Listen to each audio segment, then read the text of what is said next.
to live class, live on OWN! Oh yeah. We're here at the magnificent Radio City Music Hall, no better stage on earth. Last week, Iyanla, we learned how to stop the pain. And it starts by changing the story. You got that? You're telling yourself. And tonight's class is about how to create that new story and in turn live without fear. Imagine this.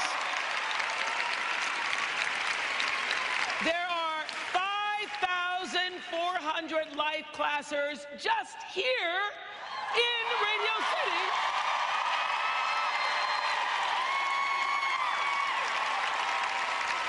Many more watching on OWN and online, and we hope by the end of the next 2 hours, you all will be on your way to living without fear, fearlessly. And the man who will help us bring on the heat, Master Life Coach Tony Robbins, is here. You know, a few weeks back, have a seat everybody, a few weeks back I experienced one of Tony's events for my show, Next Chapter on OWN, Sunday nights at 9. I thought I would pop in and stay for an hour or two, but ended up staying for 12 hours. Tony's stamina is something superhuman. He got me to do something I never thought I would do, walk on fire. I said to him beforehand, mammals run from fire. Yes, yes, yes, yes!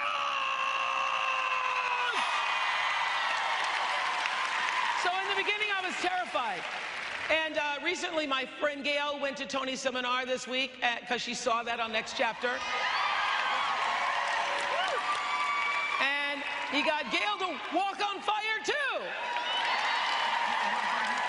So when we finish these 2 hours, we want you to be able to walk through whatever fire you're facing in your life. Tony says the fire represents whatever it is you're afraid of. If you can walk across 12 feet of burning hot coals, you can face any fear head on and turn that fear into your power. So I want to hear from all of you, all over the world. That's what's so exciting about what we're doing. Nobody else in the world is doing this, by the way.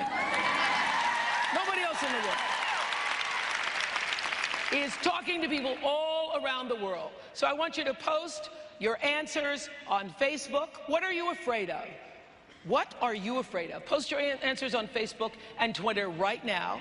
What fear is stopping you in your tracks and burning the soles of your feet?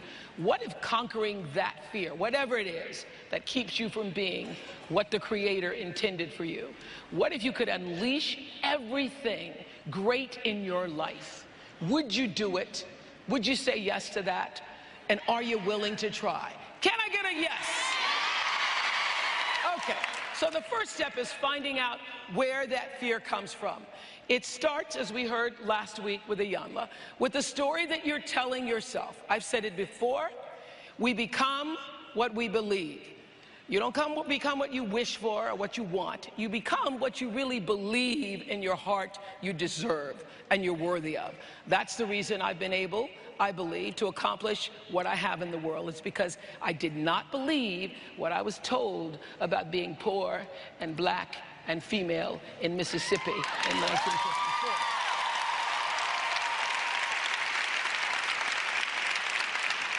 I actually believed in a higher power, in a greater consciousness. I called it God. And I was able to link my belief, align my beliefs with that power that was greater than myself, and to allow that to be the current that I flowed through my life. So, the stories we tell ourselves, that's a story I told myself. When I heard that I was God's child, I took it and believed it. I'm God's child, that means I can do anything. The stories that we tell ourselves can make or break our lives, no matter who you are. So take a look at this. What is the story you're telling yourself? Is that story holding you back? I mean, my sister, both of them, have always been just so good at everything. And I just feel that I don't have anything to offer like they do.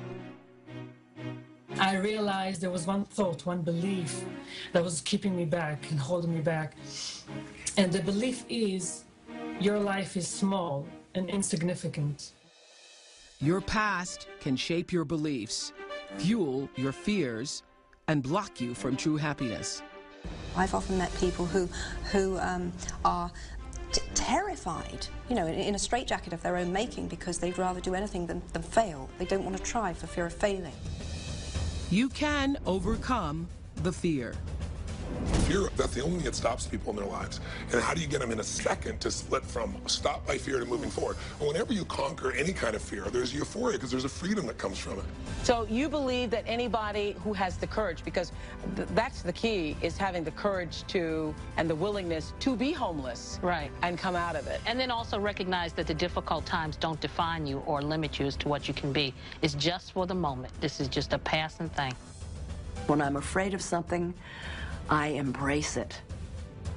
I become its best friend. I know everything I can about it. And my fear dissipates. You know, it's like Rumpelstiltskin. When you call the name out, it vanishes. The fear vanishes. Breaking the wall of silence. That's what happens when you face your fears. I think that's so beautiful. You know what else happens when you face your fears? When you face your fears, you get to see where your real strength comes from. Building a network, I get to face my fears every day. That young girl at the beginning of the tape was Caitlin, who was a guest on the Oprah show 7 years ago. We wanted to know what happened to her. So Caitlin joins us on Skype. Caitlin? Hi. Hi, Caitlin. All right, I always want to know what happens in the ride home. What happened after you got home? Was it a good experience for you? It was life-altering. Okay, so really life-altering. So tell me how. I told myself this story, that I was stupid. I wasn't as pretty as my sisters. I wasn't as smart. And then after being on the show, I realized that I was telling myself that story, that I had the power to change it. And so when I went home, I thought about all of the things I wasn't happy about in my life, and I changed them. I didn't like high school, so I graduated early and went to college. I didn't like not having friends, so I joined the tennis team, and I started exercising because I wasn't happy with how I looked, and I lost weight. And I just realized that I had the power to change and make myself happy. Caitlin, that is so amazing because, you know, now, somebody else could have said, you know, I didn't like high school and so I dropped out. You said I didn't like high school so I decided to finish early, get it done. Yeah. I love that attitude. Yeah, get it done. And how has your life changed exponentially since then? Oh my God. I've built this group of friends who I'm so close to. I have graduated and I'm a social worker, and Okay, so are you living the life of your dreams because you created another story? Yes. Thank you. Definitely. Thanks, Caitlin. We're going to take a break. Stay with us online, around the world. Coming up, backstage, there he is. Master Life Coach Tony Robbins. Tony joins our life class. We're talking about living fearlessly. We'll be right back.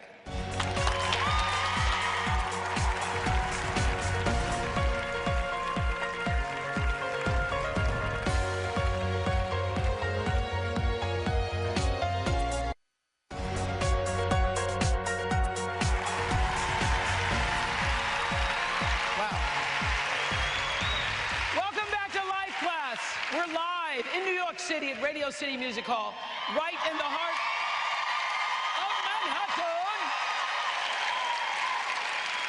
This is a great thing about what we're doing here on OWN. You can be a part of Life Class no matter where you are in the world right now. Meet our Skypers tonight. We just met Caitlin from Florida. We've also got Elise in Australia. Hello. Hello from Australia. Australia. What time of day is it in Australia?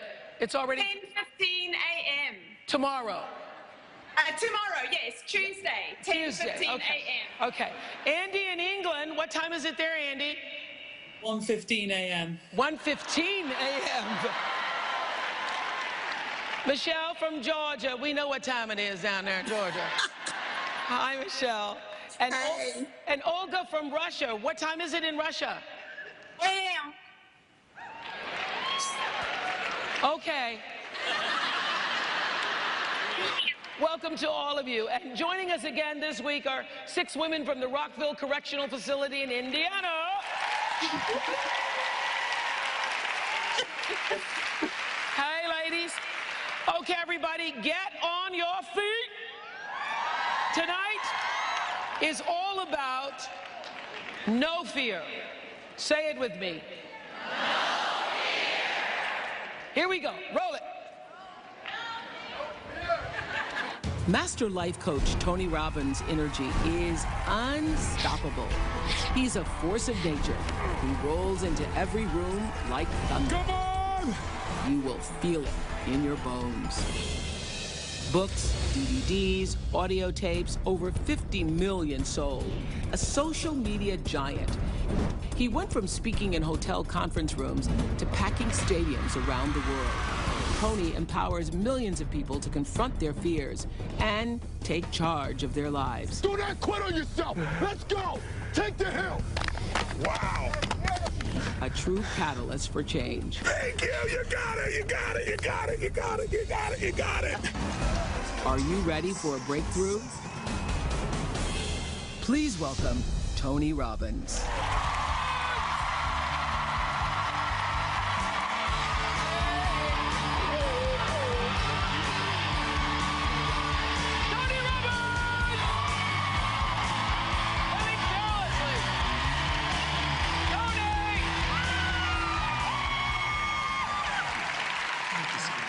Okay, so how does fear show up in our lives? Because I know there's a bunch of guys out there saying, I ain't scared of nothing, I ain't scared of nothing. How does fear show up in our lives? We're born with it. It's a protection mechanism. I want people to know that if you're fearful, we talk about living fearlessly. Yes. It's not quite totally accurate. It means living courageously. Okay. Because unless you're afraid, there's no courage. Courage is you're scared to death, but you do it anyway. Yes. And courage is a muscle that you can develop. And I think what makes it happen, and I've seen it in you and anyone who really contributes, is we'll all do more for others that we really care about than we'll ever do for ourselves. You can be scared to death, but if your kid is being beat up by somebody 3 times your size, a mama's gonna walk in and do it, right? Right. Same thing for your parent, your friend, or anybody else. I have a friend in Cambodia who went on vacation and had no intention of staying there, and he witnessed these children being taken out of this slum area, and they're being sold by their parents, and at ages 8, 9, 10, 12, little girls being put into sexual slavery, and he couldn't take it. And these people are vicious people. He went and freed one girl, bought the freedom of another. He's been there now for 8 years. He deals with the most vicious people in the world. If you ask him, are you courageous? He goes, I'm not courageous at all. It just has to be done. Has to be done. So it's like if so you already really we've heard from you. Courage is feeling the fear and doing it anyway. That's and really you what it can't is. have real courage unless there's something you're really afraid of. I agree. That's fantastic. Yes. So, everybody, right after last week's show with Iyanla, Tony texted me. I was so happy Tony texted me.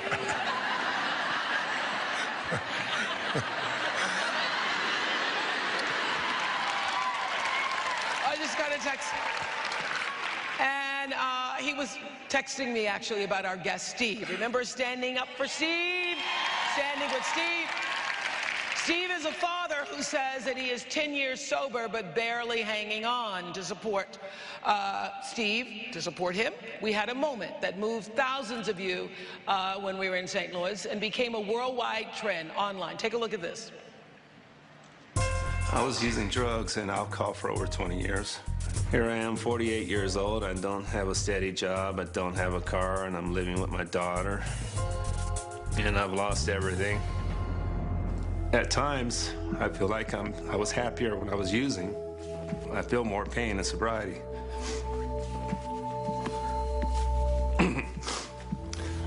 And since I've been sober, there's pain inside of me I don't get. If things don't turn around, why not just go drink again? I want you to stand up with Steve in this audience, in the addiction, with you, a family member, somebody you know, a loved one, a partner, an ex. Stand with Steve in the balcony so that he knows that he is not alone. Steve, come on up here. Y'all keep standing. I want to keep standing. Keep standing with Steve. Look at the people who are standing with Steve.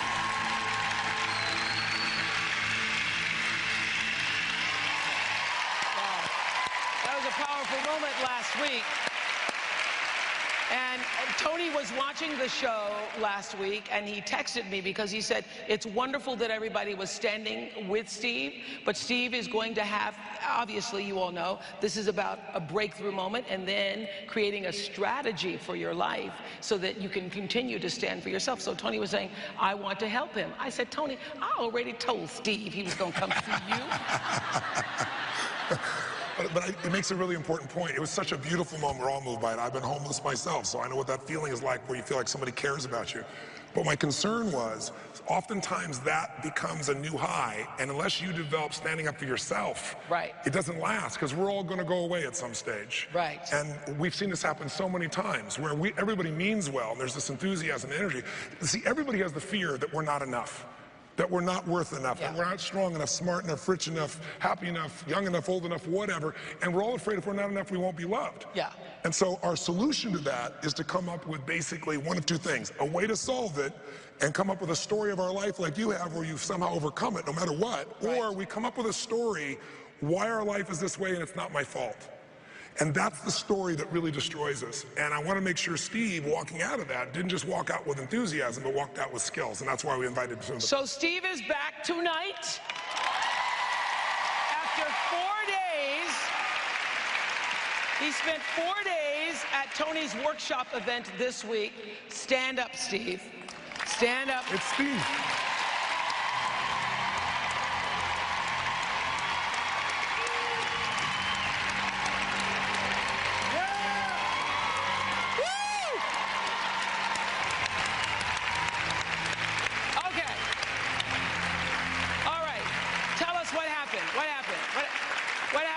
This week? Excuse me? What happened to you this week with Tony?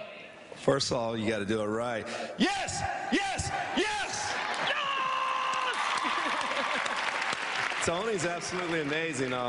He hit it on the head when he mentioned about when I was going to go home, what I was going to do after that. It's like, it was a high, and I knew I was going to work with it the best I had, but I did need some more help somewhere. And when I got that call, I was like, oh, hell yeah, I'm ready to go. Yeah.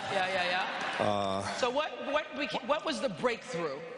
The breakthrough was just finding out what my fears were and have the strategy. Yeah. So what was the story you were telling yourself? Because that's what we're all learning about, why we get stuck.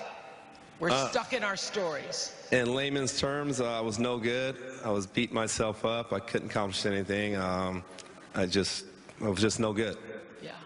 What you were saying is really the bottom line. I'm looking at all the Facebook posts, standing in the gap. I hope Steve looks to be in better spirits this week. Everybody's somewhat. But people were saying the things that they were afraid of. I was just looking at the Facebook posts. Yes. And the bottom line is, what everybody is afraid of is the same thing that Steve said. The bottom line is we're afraid of not being good enough, not being adequate, not being Loved. Enough to be loved. Love is the oxygen of the soul. Yes. And we all have an idea. We were born, and what did it take to be loved when you're born? Nothing. You could do anything and you were loved. And then one day that oxytocin wears off, and your mother looks at you and says, you look like a lizard. You know? Yeah. And it's all of a sudden you have a new response. And so for him, the situation is, it's one thing to feel love. It's another to own it. And for him to own it, he had to look at all the stories he was telling himself and feeling sorry for himself with, which were excuses. I mean, he'll tell you. And now, who's the Steve before us here? It's not just getting a new story, it's a new identity for yourself. Who would you call this Steve, and what's he like? Unstoppable Steve. He's living life. That's right. Unstoppable Steve. Also, look at this way this man stands now. The way ladies, you know presence in a man or a lack of presence. Yeah. How much presence does he have? So when Steve was on Live Class last week, we showed a photo that he took that represented his biggest fear. He said, sleeping outside on this mattress. That was last week. Fast forward to this week. After having shared his story so publicly, Steve took another picture to capture how he's feeling now. Let's see that photo.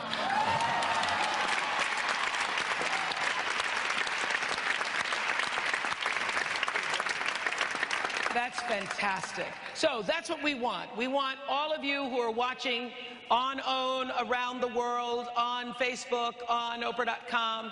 We want you to have your own breakthrough. As we go to break, think about this question. What is the story that's holding you back? Post your answers on Facebook. Send me your tweets in the next 5 minutes. Tell me the story you're telling yourself that's holding you back. We'll be right back with your answers. Let's have a hand for Steve again for making this transformation.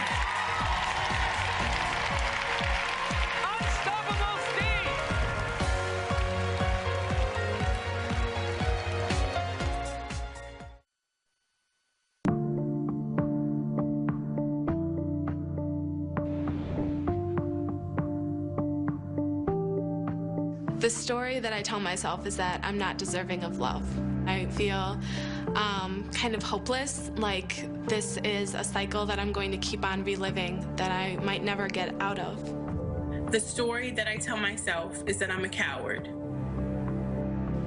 I don't feel I'm good enough.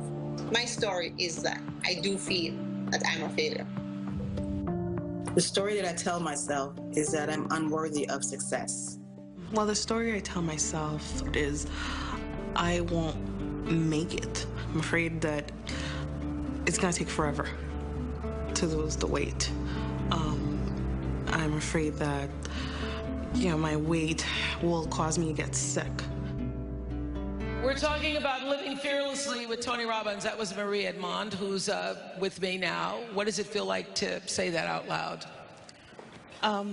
Well, one, sadness, because I didn't want to say that, but also relief, because now I'm saying it and I could, work on it.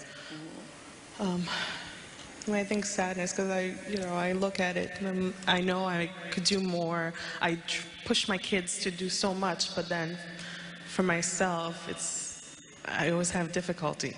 Okay. Tony is going to answer your question for all of us. Sit down. We're just going to let him do it. Well, let's look at a couple things. First of all, we'll give her a hand for sharing from her heart. We appreciate it very much.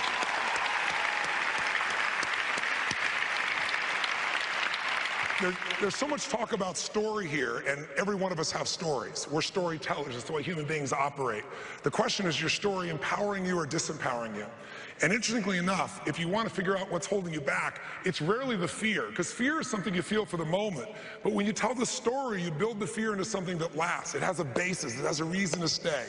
Who here has ever had fear come through you and then disappear? You went on to something else. Who's been there? Say, I. But once you keep the story, you keep yourself locked in that place. And there's lots of reasons why I do that. We'll talk about that later. How we do it is just pure repetition and intensity. We tell the story over and over again. There was a man who once said, tell a lie big enough, loud enough, and long enough, sooner or later people will believe you. His name was Hitler. That's literally his quote. If you tell yourself a lie long enough with enough intensity, you're going to start to believe it. And the crazy thing is, we've all experienced this, even as a kid. Maybe as a child, you were sitting at the dinner table, and your mother or father said, could you get me the salt? And you don't want to get up, and you're enjoying your meal, so you go, I don't know where the salt is. And they go, get me the salt. It's in the kitchen. I don't know where the salt is. You get me the salt. Fine. What are you saying to yourself? I don't know where the salt is. I don't know where the salt is. I don't know where the salt is. You really do look. I don't know where the salt is. It's not here. It's on the second shelf. I don't know where the salt is. You look, it's not here. They walk right in front of you, reach right in front of your face, and they go, what is this? Who's had this experience or something like it? Say I. So we condition ourselves. Here's what we have to do, you and I. We just got to cut to the chase. You can analyze why you have this till you're blue in the face. And all that'll do is give it more power.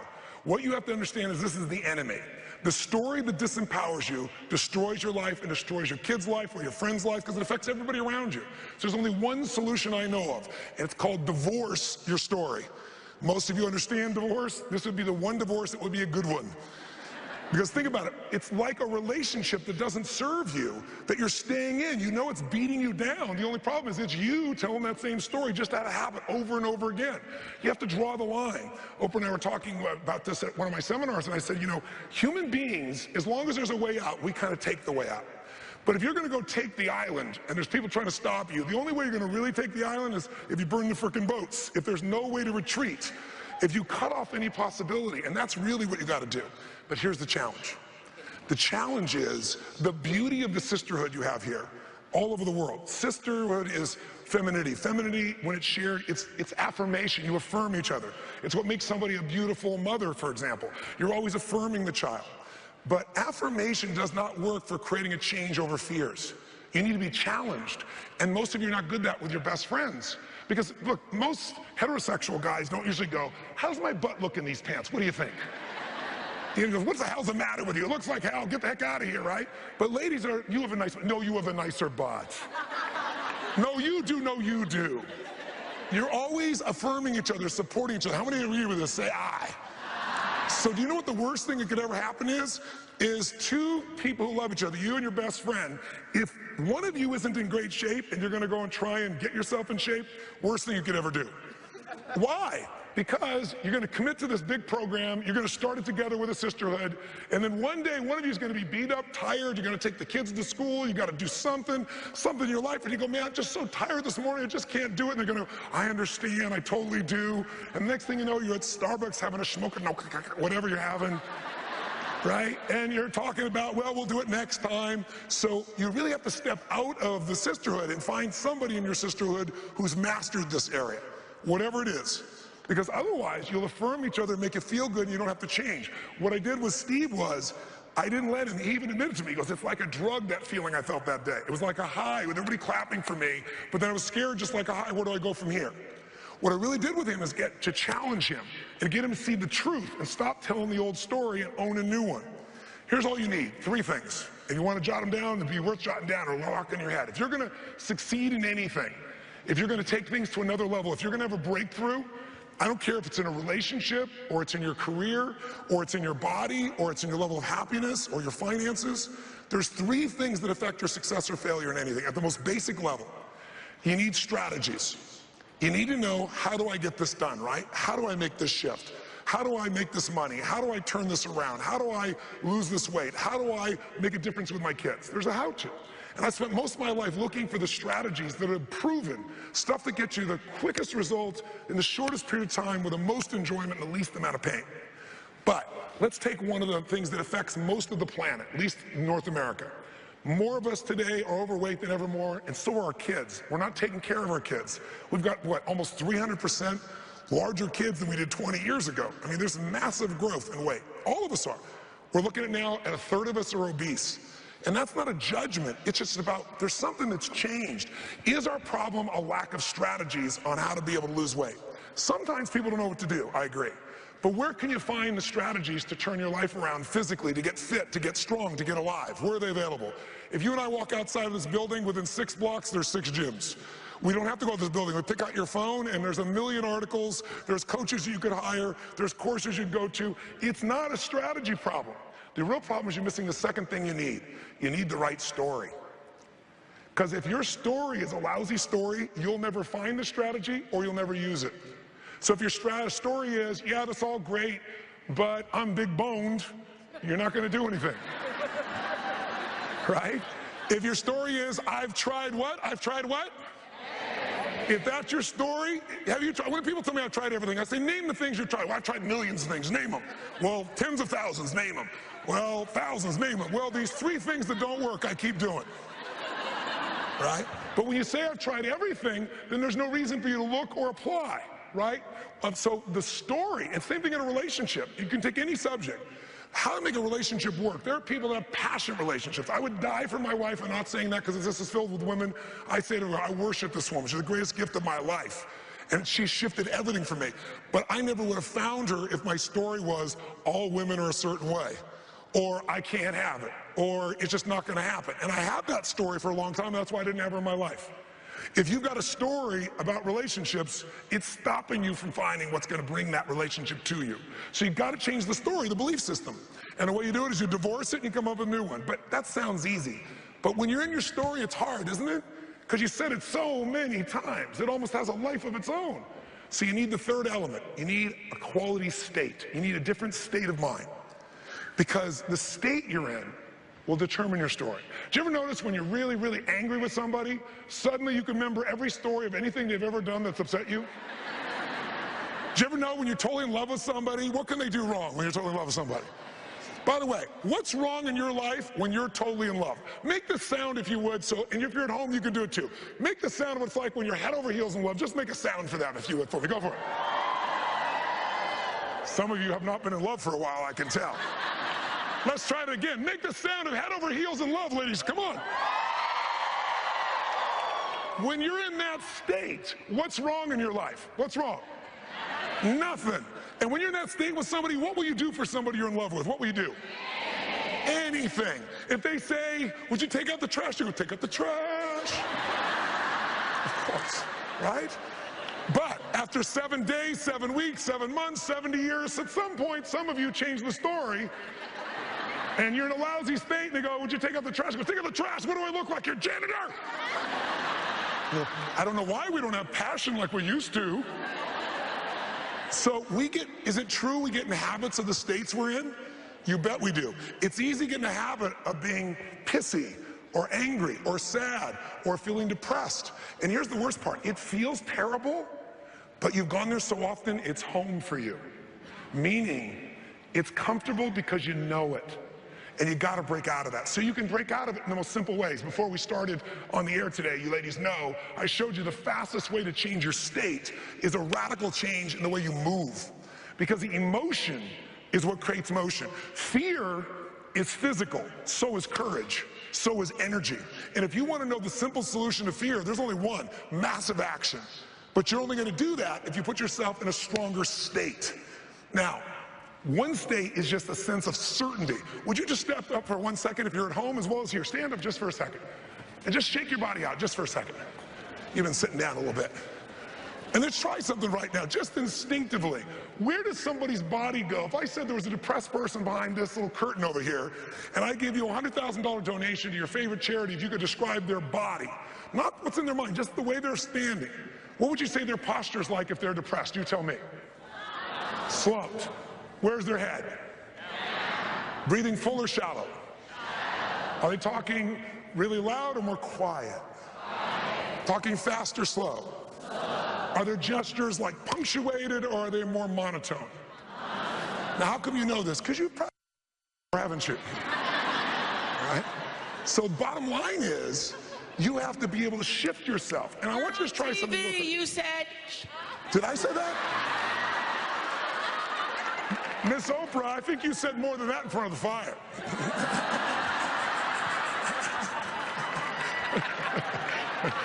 I saw you. I heard you. But here's what I want you to do real quick. I just want you to get a feeling really quick of how fast you get yourself strong. I want you to imagine you're feeling fearful. What do you do with your body when you're fearful? Just try it. For you, what do you do with your hands when you're fearful? Your face? How do you breathe? What's your tone of voice? Yes, can you feel it? Yeah. Now, I want you to think of a time when you felt fearless. I'm sure you've all had moments. Who's ever felt like you were going to rock the world? You know you're going to do that. Stand the way you stand when you feel like you're going to rock the world.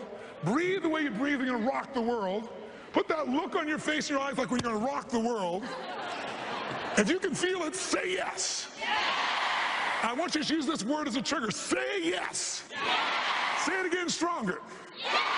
Now make some gesture you're going to use. So from now on, you want to change your state, you're feeling fearful, you're just going to go yes or whatever, yes.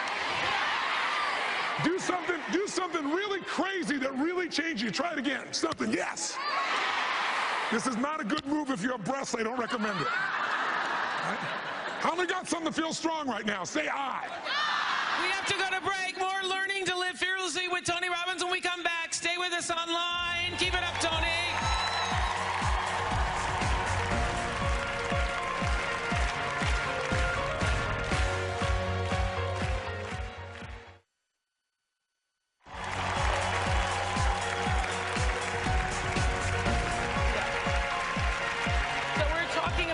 Importance of state. Yes. So you change your state whenever you have something you have to face that's causing you to be fearful. You have to change your state. There are other ways of changing your state. You were talking about just before I came out. I know before you come out, you have your state ritual. Yes. Mine is I go completely inward. Yes. I go inward. I ask to be used. I have the same one. For something. Use me, Lord, right before I start. But I first crank my body because I'm using my nervous system in a different way. You're more comported, and mine is a little crazier. But what you do need to know is you can change your state in multiple ways. You can change it by changing your body, which you do subtly. You do it when you do that little piece. If you watch, there's a thing you do with your eyes where it's like you're ready to go on.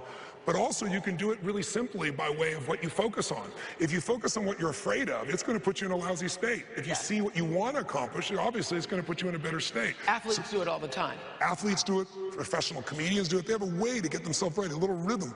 And anybody who's great, if you see Tiger Woods, he lost his state. He didn't lose his skill. Now he's got it back, it looks like, which is pretty exciting. But what really, state gives you certainty. There are certain states of certainty where you're going to follow through, and states of uncertainty and fear where you're either going to hold back or literally get scared. All across Facebook, people are telling us the stories that are holding them back. So let's take a look. My mother told me at a young age if I pursued my fruitless dream of singing, acting, she would beat me up. I gave my only child up for adoption when I was 16 years old. It was the worst decision of my entire 51 years of life. So it's so easy to get stuck in a story. But how are you getting stuck in a story if the story was true, Tony? That's a great question. I could tell you two different stories. I remember when I first started out, I wanted to help a woman. I won't say who she was to give her privacy, but I reached out to help her. She was a singer, and she was canceling all of her concerts because she was having this massive stage fright, not stage fright, but panic attack, she called it. And she didn't want to be worked with. And I said, will you at least describe to me what you were experiencing? And she said, well, right before I go out, I can hear the warm-up band, I hear the audience, and all of a sudden this tension, this energy comes to my body, and it rises up, and I feel this tension in my arms, and my hands start to sweat, my heart starts to beat, and she goes, I know I'm having a panic attack, and I leave. And about not even 2 years later, first time I was on a private plane. I was privileged enough to be with a guy that, to me, when I was a kid, I looked up to, which was the boss, Bruce Springsteen. And I went up to him and I said, I'm just getting started. My big groups are not 15,000 of those days, it's 2,000 people. And I said, I love it, I'm excited, and I work so hard to be ready. Do you still get ready? Do you get excited? Do you get fearful? And he said, Tony, I gotta tell you something. He goes, when I'm back there, I swear, he does the same description almost. He says, I hear people out there when they're warming up, the guys are out there, and then the energy starts to get louder, and I feel this pressure in my body, this energy that kind of rises up through my legs, comes in my arms. He said, I start to sweat a little bit, my heart's beating. He goes, then I know I'm ready. I mean, it was almost word for word the same. We can take our story. You have a story, but your story could have been one of defeat, and you chose a story that is one of victory. And here's what I look at. Everybody's life is either a warning or an example. You've got to decide what you're going to be. You've got to draw a line in the sand. And if you can't do it on your own, you've got to find some of the people around you who can show you how to get there. Stay online to watch what happens during the break. We'll be right back.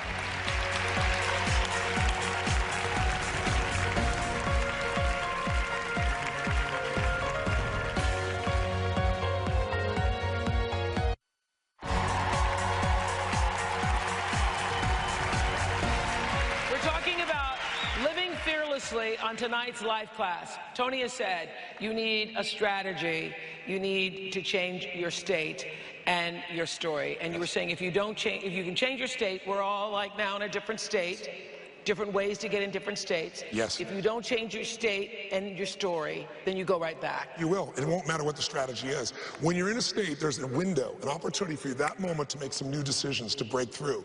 And if that time you come up with a new story and you act on a new strategy, it'll self-reinforce, like you've seen happen with Steve. Or there's a woman here, Dawn, who had a very similar kind of challenge. Her piece was she didn't think she could ever be in a relationship with a man. You might want to call on her. She's quite amazing. Maybe we'll do it later on. Okay, but first we're going to listen to Jacob's story. Take a look. I struggle with fear on a daily basis in almost everything that I do. It could be driving to the store, how traffic's going to be, will I actually get there, will the GPS be correct, whether or not I'm going to be able to find a parking spot.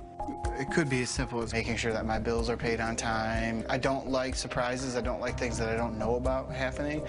I think change is very hard and it's very difficult for me. On any given day, if I do have fear, my heart will race, I'll get sweaty palms. Fear makes me feel sick to my stomach and ill, feel helpless. You know, I have a master's degree. I should be able to handle these things. I should be able to go through these things without any problems. It's very embarrassing. So I don't really see a connection between my upbringing and my fears, so I don't really understand where they come from. I feel like I live a double life between my job and personal life. I am in charge of the general operation for this whole building, and in my job, I am fearless every day. I have to be confident, I have to know the answers. But then I come home and I'm this person, you know, this other person. This is my fiance, Tori. We have been engaged for 4 years. If I could change anything, it would definitely be to keep him from being so fearful, because it definitely gets me upset sometimes. So the one thing that's holding us back from moving forward in life is definitely his fears, especially when it comes to planning a wedding. I think that's attributed to the fact that we haven't gotten married yet. I want to be fearless. I want to be that person that I see other people being, people that aren't afraid to do anything. All right, coming up here, Jacob, come on up.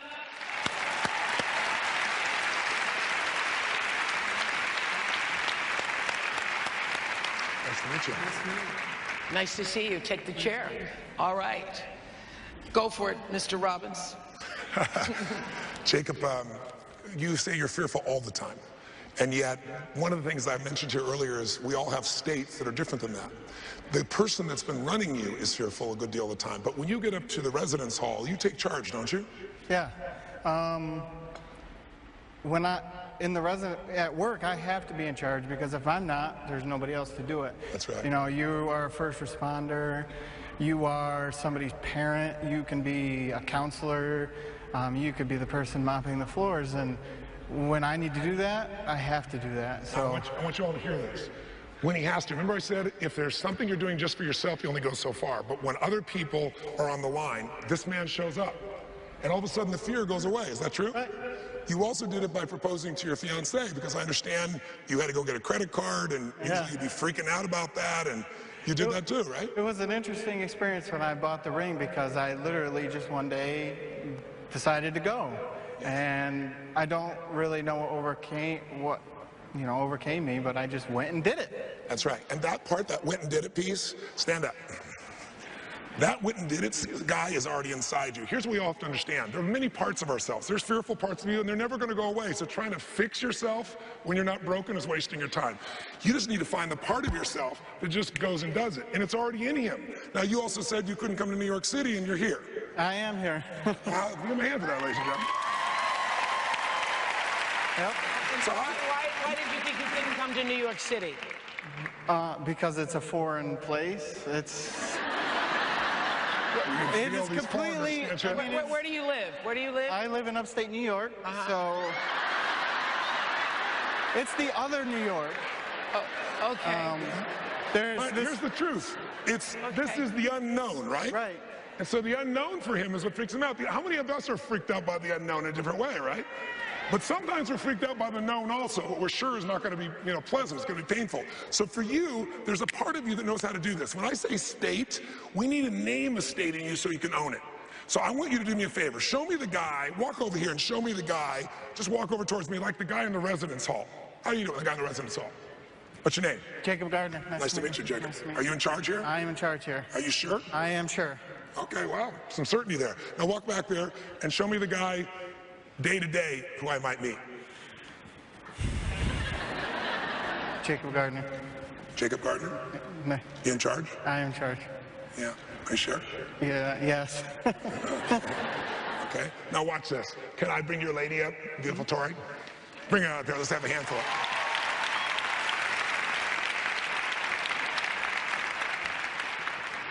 Now, Tori, you've seen both Jacobs. Have you seen the Jacob that takes charge?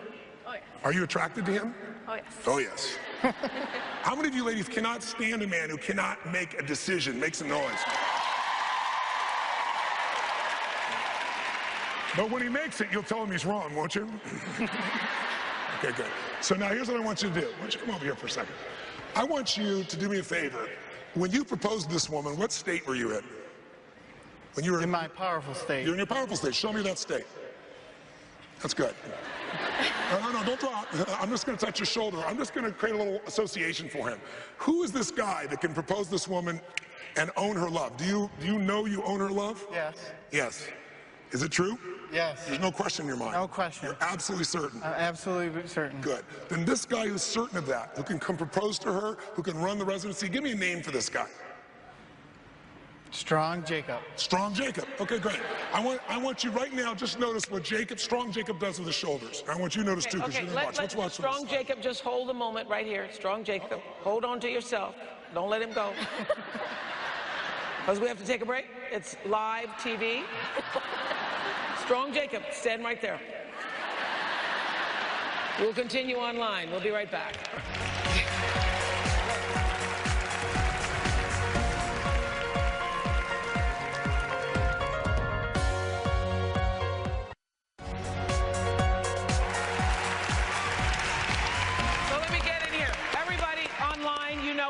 But let me recap for those of you joining us live on OWN. Steve was called up by Tony to come and now stand up for Jacob. Steve's now teaching life class. Look what a week will do. And you're now going to present. Yes, all I want you to do is, he knows what to do, straighten this man out. He's fearful. You've been fearful. Straighten him out. Pay it forward, my friend. Give him a hand for Steve.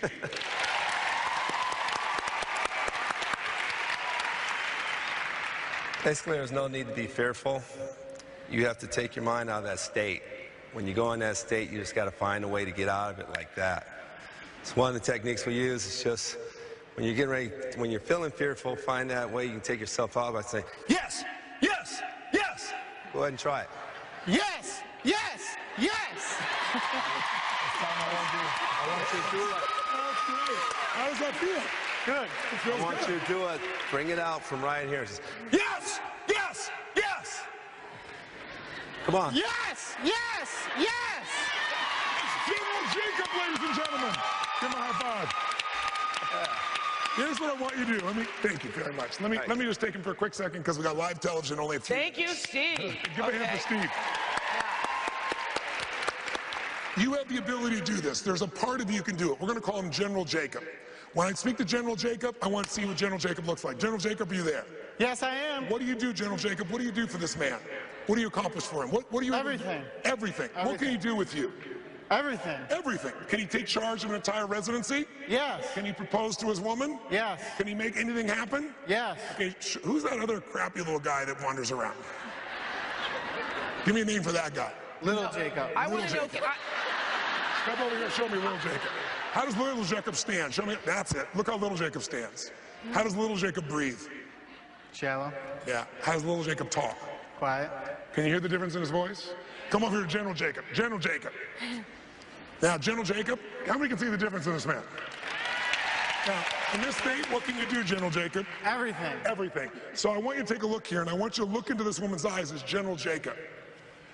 This woman, I want you to keep feeling this strength. This woman was in a car accident at Christmas time, and you became more fearful and more broken down than she did. Is that true? It's true. That doesn't give her any strength. She needs your strength. She loves your sensitivity, am I right? Right. But she needs her man, not just her boy. And I need a man. Are you agree? I agree. Is it true? Yes. So tell him I want my man. I want my man.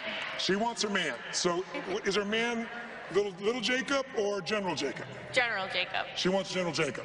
Now imagine the things you could do with her as General Jacob. Is it true? It's true. Yes. She like that. Okay. So I want you to look in her eyes right now. I want you to look in her eyes right now, and I'm going to see if I can cover this and whisper in your ears. And I want you to look in her eyes, and I want you to stop thinking about anything about you.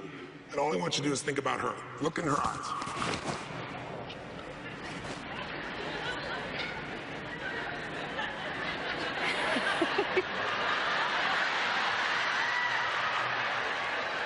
Just think it as you look in her eyes.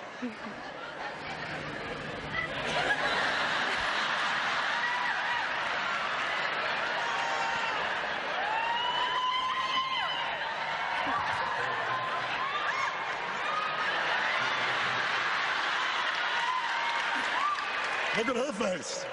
What are you feeling? I feel like I'm being stared down. Kind of scared. Is that all?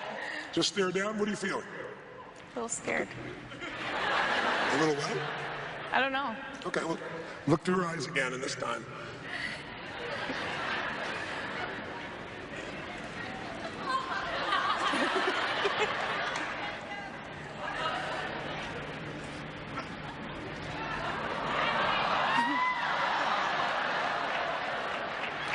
I felt that. I felt that one too. What was that? I felt that too. Jacob, that is presence. Well, you're no longer, what I said to him is, stop thinking about yourself, only enter her, feel her, what she's feeling, and think one thought. I love you, I worship you, I will take care of you forever. You will never worry. I love you, I'll take care of you, you'll never worry. And you could feel that, couldn't you? Yes. Now, how, 0 to 10, where was that for you in terms of 0 felt terrible, 10 was amazing? I think it was above a 10. It was above a 10, ladies and gentlemen, very nice. So now, I want you to look in her eyes like this. If you simply, and I'm going to invite you to my seminar, she did the same thing as Steve, to make this into muscle. Right now it's an idea. But you can use this idea. General Jacob, look into your wife. Notice I said wife and he didn't flinch. She's not your wife yet. What do you promise this woman from this place? As General Jacob, what can you promise her? Don't tell anybody else, tell her. That I'll take care of you forever. Yes. What else can you promise her? That I will be everything that you need, anytime you need it, from this day forward.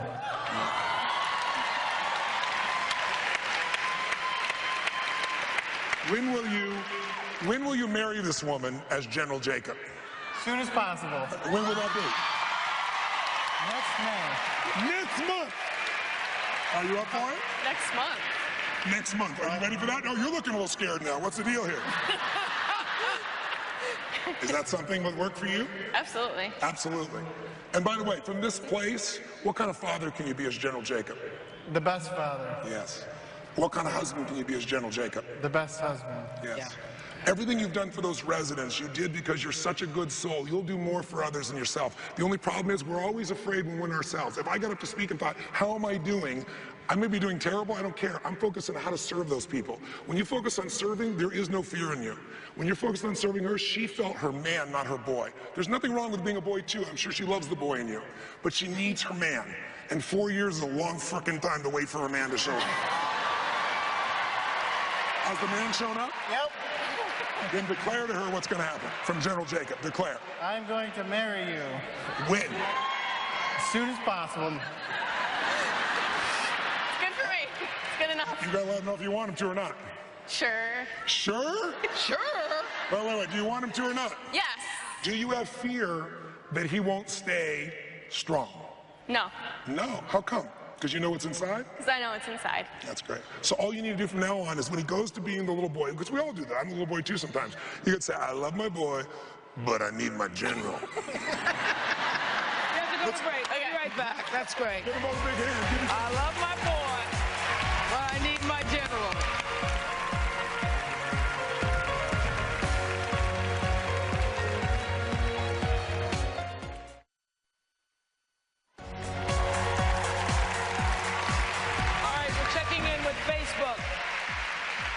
Lisa Adams says, I'm afraid of loving and being loved because I'm afraid I'll lose it all. Classic, right? Totally classic. And there are people that have felt this for years, but all it is another story.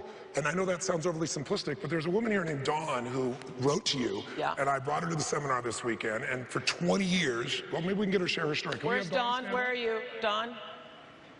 I don't know where Dawn is. Oh, there she is, right there, right there. Okay. Dawn, somebody get a microphone to Dawn, quickly. Thank you. Dawn, would you just share what your 20-year fear has been and what's happened to it?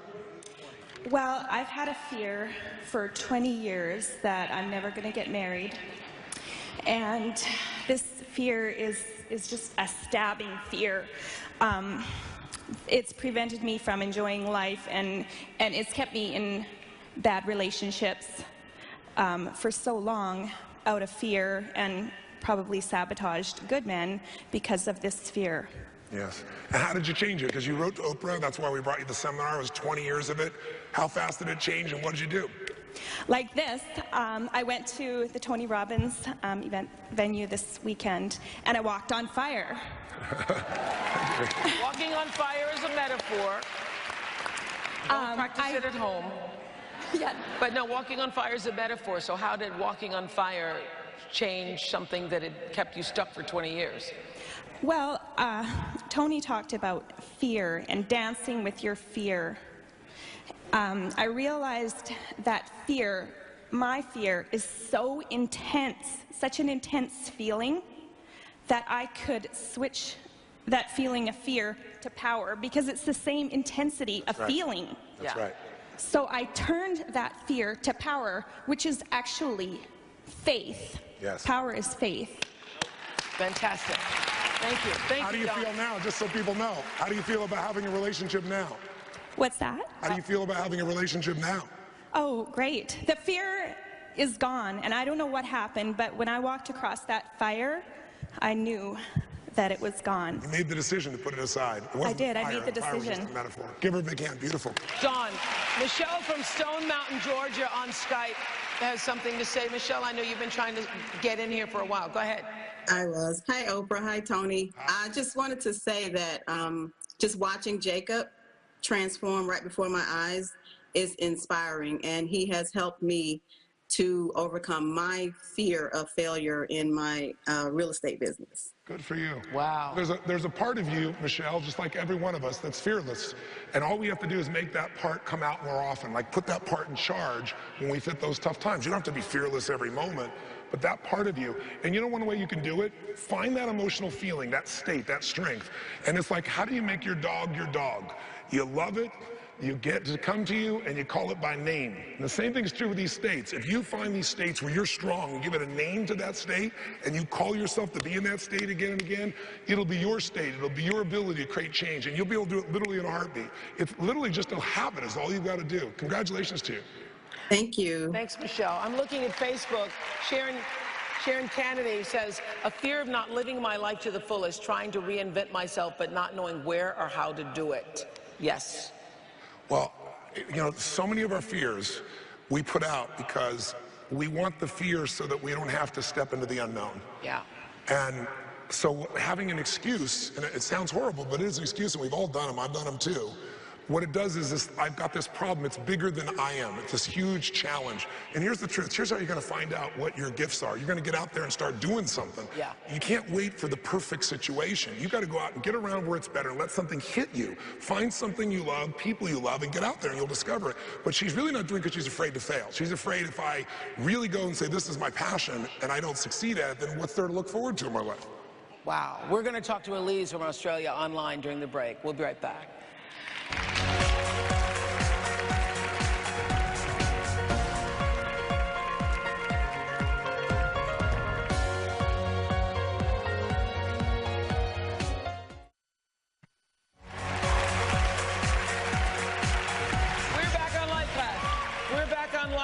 Live on OWN and around the world on Facebook and Twitter.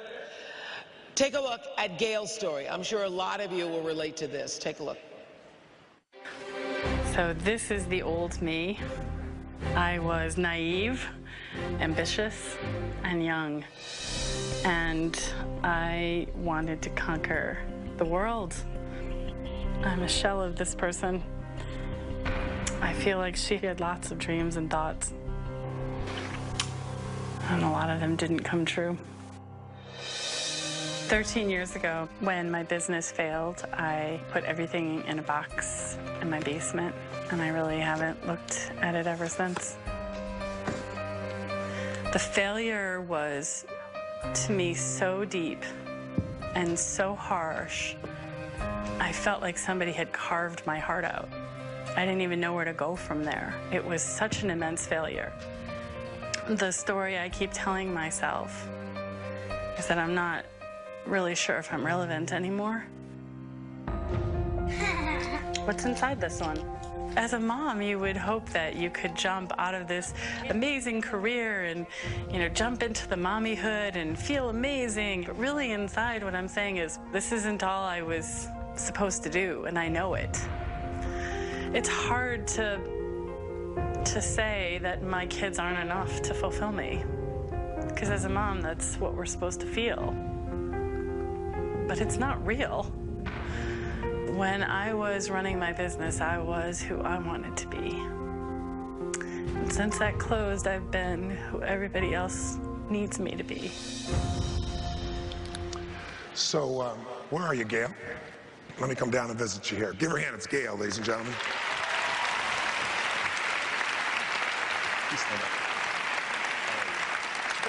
Hey, Tony, before you all start talking, but isn't that something I think so many women, mothers, all around the world relate to, is that you have to become what other people want you to be? I think a lot of people are feeling that with her. They do.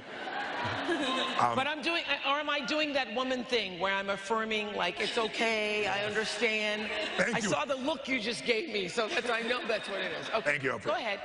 By the way, did you see that? Oprah's doing what all great women do. They affirm another woman in whatever they're feeling, rather than looking at what's going to really help you to change is someone to challenge you. That's one reason why it's so hard today when either a man or a woman needs to be both parents. Because it's hard to both affirm and break through. And you certainly can do it, but it's hard. And I have such respect. My mother tried to play both roles, so I know what it's like. I was raised by one. But the point of the matter is, for her to get what she wants, she needs to have some real truth. We all know the truth will set you what? Free. We all know it. It's great to talk about it. It's a whole much more powerful thing to do. So here's my question for you. The way you described it, and I saw other videotape that wasn't on there, it wasn't quite as pretty. And in it, you described this ultimate experience of running your business and how fulfilled. How long were you running that business? Like 5 or 6 years. And when you say you're running that business, it was during the .com era, is that right? And you were involved in tech, and you love tech, right? Right. So now, here's what I'm hearing. You say, I have these 3 children, but I've been away from that. It's now 13 years. 13 years. And you said, I feel, what's the word you said? I feel what? About the tech industry, about business, I feel irrelevant? Totally. You are. In the tech business. If you're not around for 6 months in the tech business, you're irrelevant. Is that fair to say? So the truth is what you want to say. Instead of saying, no, you're not irrelevant, you are completely irrelevant to that. Aren't you glad I showed by to cheer you up? But once you know that, you're a smart enough woman, you could become relevant. How fast if you put your focus into it? Probably overnight. Yes, in a very short period of time. Right. But there's a reason why you don't do it. And you say it's because there's this huge, colossal failure. It was no much of a failure than anybody else. 96% of all businesses are gone in a 10-year period. Only 4% make it. That means business is for gladiators. It's not for crying and feeling sorry for yourself. You can't go there. 4% make it in 10 years. That doesn't mean they're profitable. It means they make it. So imagine a sport where the longer you play, the more likely you die. That's business. And that's what you picked. So now you have your children. Now, were your children not incredibly significant to you when you first were about to have them, to be honest? Yes. Yes. If I asked your husband, would there have been anything more important than your children? No. Here's the problem. Have you ever seen a woman who has a relationship with somebody and they end it because they just know it's wrong? And then later they see the guy with somebody else and they ended it and they're pissed off. They're pissed off, he's happy. How many ladies can relate to this in some ways? Make some noise if it's true. Let me hear you. Well, if you'd stayed in your business long enough, it wouldn't have been enough either. If you'd been there more than 4 or 5, you were in the beginning stages of that. It's all new, it's all exciting. I'm not saying you couldn't have been successful. I'm not saying you shouldn't go back into it. I'm just saying you have an illusion of what's going to make you feel significant. Now, I know that because everything in all your tapes, and I didn't watch just that, is I want to be special, unique, and important, which, by the way, all of us want. But there's 6 human needs in this world that we all have. And the difference in people's lives is that we all are different people. We have the same needs. What's really different is which of these we value most. So one of those needs is significance, to feel special, important, unique. How important is that to you, 0 to 10, do you think? I mean, probably a 10, right? Yes, for sure. It's the most important thing. And the reason you don't feel satisfied at home is because being a mom is not significant enough in the culture we live in today. Probably the most important thing on earth, but we don't value it as equally as we used to. Now it's just the mom, and that's what she feels. Look at her face. To me, that's really sad because this woman has real gifts. If you watched her as a mom, you'd see she's extraordinary. Is my saying she can't be in business too? No. But the idea that business is going to fill her up is just not true. Let me tell you why. Significance, when it's number one, always makes you unhappy. I could show you 1,000 people, 10,000 people, because it's never enough. Because once you got to that level of business, it wouldn't be enough. You want the next thing in the business. And business is going to have failures. Right. There's going to be failures. You may not go out of business, but you have failures. Here's my biggest challenge. It didn't show up on that screen. You wrote about all these other people that care less than you do, and they're just in it for the money, and they're succeeding, and you failed. Right. You made everybody else wrong, and that couldn't be true. It couldn't be true that all those other people that succeeded are just mean, tough, money-grubbing people, and you're the only really loving, sweet human being. You and I both know that's BS, right? So I want you to notice you built the story that makes you feel sad and feel sorry for yourself.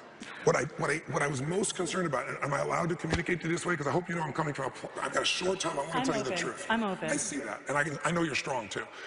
This much focus on self. All the videotapes, all the things, all about me, me, me, me. I never heard anything about your husband, never heard anything about your kids.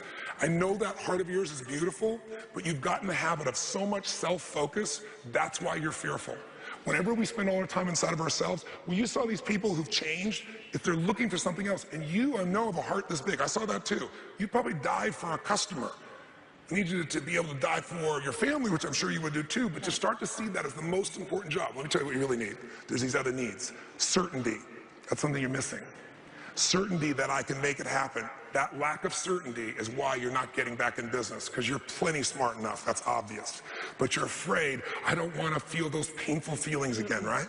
So you're missing certainty. You could put that back in your body in a heartbeat. We can show you how to do it like anybody else. There's a million ways. Okay. We also need variety. Because if you're totally certain, day in, day out, what's going to happen? What happens after a while? If you're totally certain, you feel good for a while. For how long? Then you feel totally what? What would you feel if you're certain about everything? Tell me. Bored out of your mind. See? So then you want, all of a sudden, you want uncertainty. Why do people go rent a movie they've already seen? Who does this? Raise your hand. Get a life. But I've done it too. I've done it too. And the reason we do it is we're certain it's good because we've seen it before. We wait, hoping it's been long enough, I forgot enough stuff that'll have some variety, right? Who here likes surprises in this room? Raise your hand. At home as well. Make some noise if you like surprises. Not true. You like surprises you want. The surprises That's you don't why I didn't want. raise my hand. The surprises you don't want are called problems, right? So you want to meet these needs. There's a lot. Here's the real need in you. Can I just say it? Yeah. You are pure love. It's obvious to me. But you got wired at some stage that to be worthy of love, I had to achieve certain high levels. So I want you to answer a question for me. Whose love did you crave as a child, your mother or father? I'm sure you loved them both. Whose love did you crave, your mother or your father? My father. Now watch this. Her entire life is based around how to please her father unconsciously, I guarantee you. Correct me if I'm wrong. Who did you have to be for your father? His little girl. Who else did you have to be for your father? I had to be the strong one. I had to be the firstborn, the one that's like him, the one that's powerful and faces fears. Yeah. So part of your sadness is twofold. You did all that, and you felt like you were all the things he'd want you to be. Because the source of love for us, not even the person we love most, the love we crave most, is the one that we learn how to adapt when they're this big, and we become like that. And very often we could be 30, 40, 50, 60, and we're still running that script. So now here's the problem. You aren't just that. You are courageous, you are strong, but you also are playful and crazy and sometimes sad. You have all these other feelings which are inappropriate for him. Who could you never be for your father, truthfully? Who could you never be? I could never be what? I could never be a failure. You guys hear? So can I just share with you? If I were to sit down with their 3 children and ask them, is mommy a failure? What would they say? Mommy is... The best miso soup maker ever.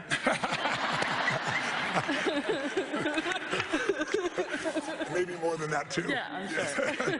Probably more like God to them almost, right? Probably. Mommy's about the closest thing to God that they experience in life. Mommy is pure love. Mommy's given me everything. tell me a success greater than that in life. I'm not saying you can't do these other things, but if you can't build on failure, that's why you're having this fear. You can only build on success. You got to go, look at me as a mom, I kick butt, and guess what? I put all my focus into this, so I'm done well in this. So I'm irrelevant there. If I want to become relevant, I'm going to have to retool. I can do that quickly. I got to give up my fear that I'm going to fail. I might. We're going to take a break. Keep watching Tony's Breakthrough with Gail online. Keep watching. Keep going. Hello. keep going. Does that make sense? Totally. Yeah. So inside of you. You got 2 minutes. Is that when we come back? No, I'm not. You're just continuing. Don't say something about my husband. He'll die.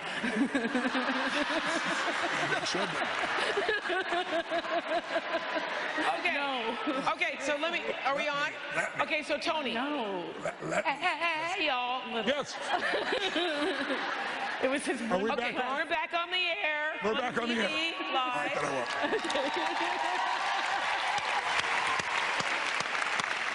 I won't. And so, in summary, what have you determined here with Gail? So Gail has now, will you just share what you just realized? And we just talked about it a little bit in terms of what are you really afraid of? She's not really afraid of failing. She's afraid of what? Being masculine all the time. All the time. All the time. Because you know when you were in business, you were masculine. Right. And nothing wrong with that. If you could go home and be feminine. But at home, you're masculine. You're running the show. Right. Where the kids are running the show. Right. You told me your husband is an incredibly loving man, but he wants you to run the show there, right? Right, sure. Right? Yeah. And so you run the show everywhere. Now, if I got to go run the show in business, where will the feminine spirit of mine ever be free to be just alive? That'll make you feel dead inside. Right. And with that, it's hard to even love your children at the same level, even though you know you love them. You don't get to have the feminine you nurtured. You need to do some things where you start to change your state, but it's not yes, yes, yes for you. You need to learn, you need to go out and take some music. When's the last time you took music, no one around the house, put some beautiful music on and danced naked and ate chocolate and had a nice bath? Probably like 15 years ago. How long? Like 15 years ago. That's your first assignment. Okay. You also got to get around. Your first assignment is to dance naked and eat chocolate? I know. What am I going to do? What am I going to do with my kids? I naked them up too? But the other thing for everyone here is, we all know this inherently. You become who you spend time with. Whoever you spend the most time with. You need to get with some sisters that are still in touch with their femininity, and the sisters that aren't, bring them along after you got it back in you, right? Because you need sisters that'll do that. Then you'll feel the aliveness. How do you feel right now thinking about this? My heart is pounding. I'm excited. Yes. Yeah. I don't see any tears. No. So when you go home, you need, like we had General Because she's learning to live fearlessly. When you go We're going to take a break. Andy from England wants to say something. We'll talk to you go online. home, I just want one anchor. Right back. Who is this feminine woman that I've seen?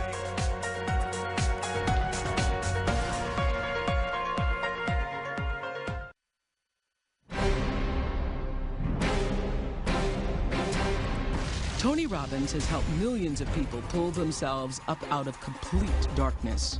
I'm gonna make you do stuff you don't want to do, face things you don't want to face. Breakthrough after breakthrough. You don't sit on the couch while your family's suffering. One of Tony's biggest challenges, John Rodriguez, a father stuck in his tragic story.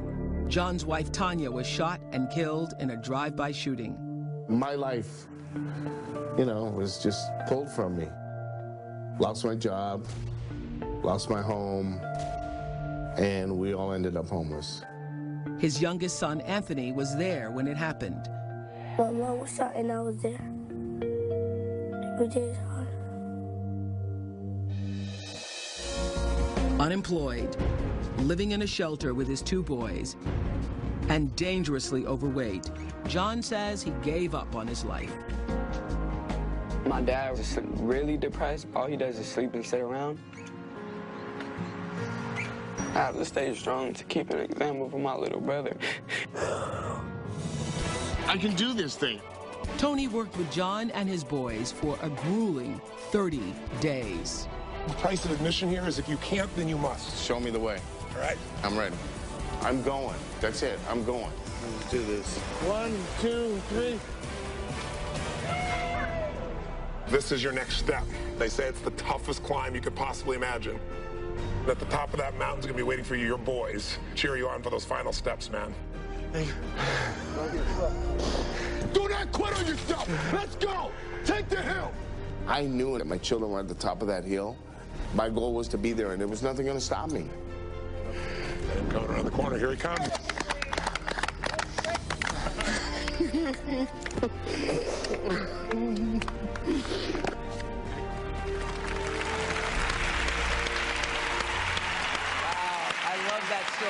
That's a look at Tony's series.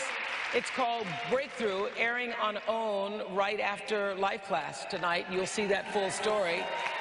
A lot of people wouldn't blame John for just giving up. John was letting his story ruin his life, and with Tony's help, that all changed. Today, he has a new story. John is now 160 pounds lighter. He lost a whole human being, another person. And starting his own business. His youngest son, Anthony, is in 6th grade, getting high honors, and recently gave the commencement speech. John Jr. is now off to college in April to study fire science. He hopes to be a firefighter someday, and they're joining us tonight on Skype from their home in Los Angeles. Hello, Rodriguez family. Love you, big John. John and family, boy, so great to see you. Did you do this for yourself or for your boys, or both? For both. For both. For both. Yeah. And when we see that tape, as I was saying, you all can see the whole story tonight on Breakthrough after Life Class is over. When we see you take the hill and your boys are there waiting for you at the end, what did that feel like? Because when I watch that, I think, gee, even if you hadn't have done it for yourself, what that must have done to shift the way your boys saw themselves and what a real man can be. That's what it's all about. I mean, even watching that segment right now, I get emotional because I had to change, and Tony showed me the way, and I got to the top of the hill and top of that mountain, and now I'm coming down. It's unbelievable. It's an unbelievable feeling. There are a lot of people watching right now all over the world on Facebook and tweeting us who are where you were. What's your advice for them? Look inside. I mean, we all have it in us. I'm going to steal something from you, Tony. Awaken the giant within you.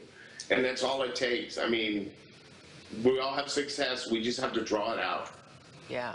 You know, I want to just say I picked John because I watched his boys crying. I saw some of that same piece, and I said, I want to help this man.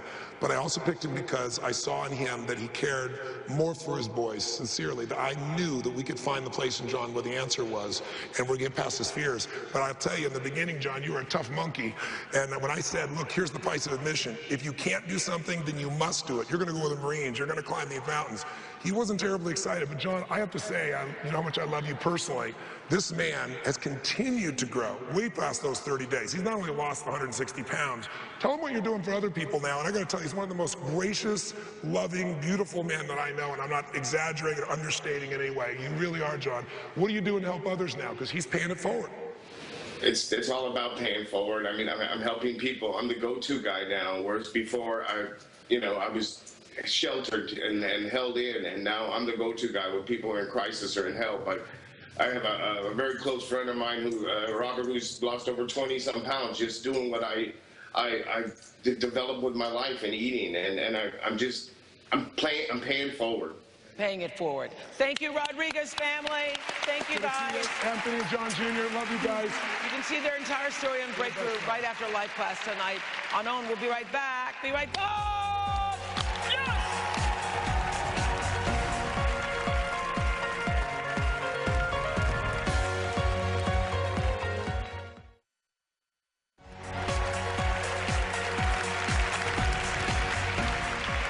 Okay, I love Alicia there on Facebook saying, how do you move forward, challenge yourself to your full potential when you're in a comfort zone? I guess that's what you're saying, Alicia. The fastest way to get out of comfort zone is get around other people that aren't so comfortable.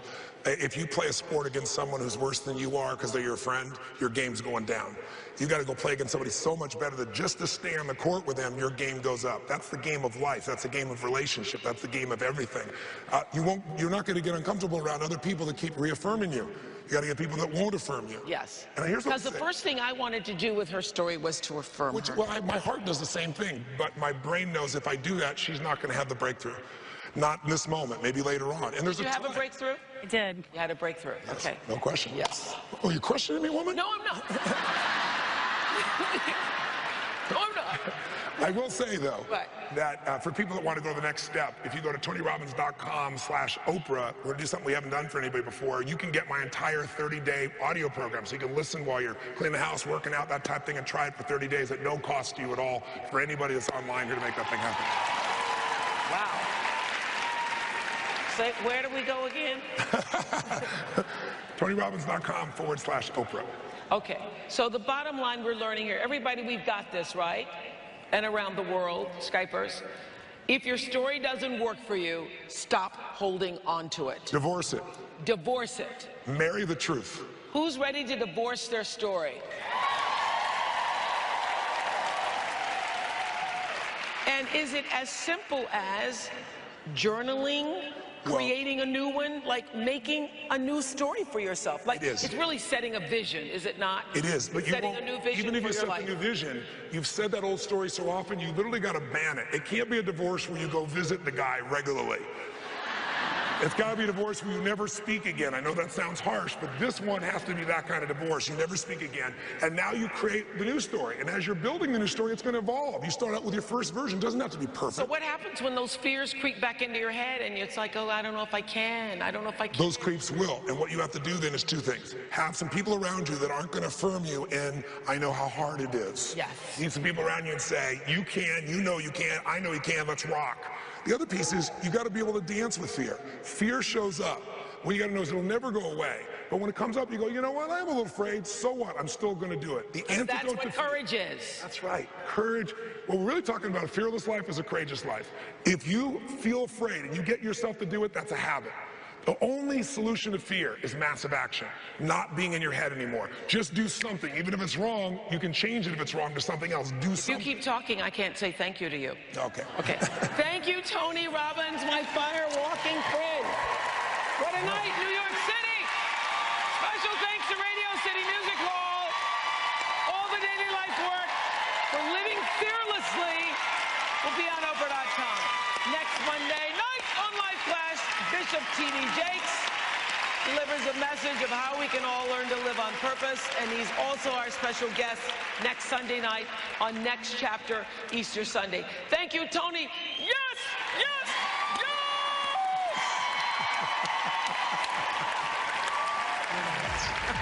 Thank you. That was great.